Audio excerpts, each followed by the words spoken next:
Hey guys, let's see today how to remove a red eye from a photo in iPhone. So guys, if you have any kind of the downloaded picture with red eye, you wanted to remove the red eye spot in your iPhone. So guys, it's very easy. So just you can see I have just taken the snap from the Google, and I wanted to remove the red spot from this photo in my iPhone. So guys, just first to try to find where you have taken the snapshot. So here is my snapshot. Just select this picture.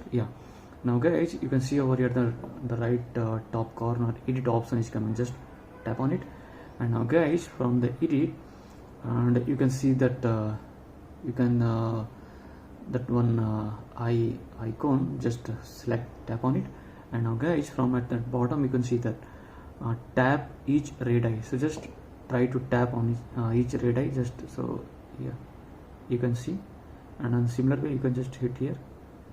Sometime what happen, it won't appear immediately. Here you go.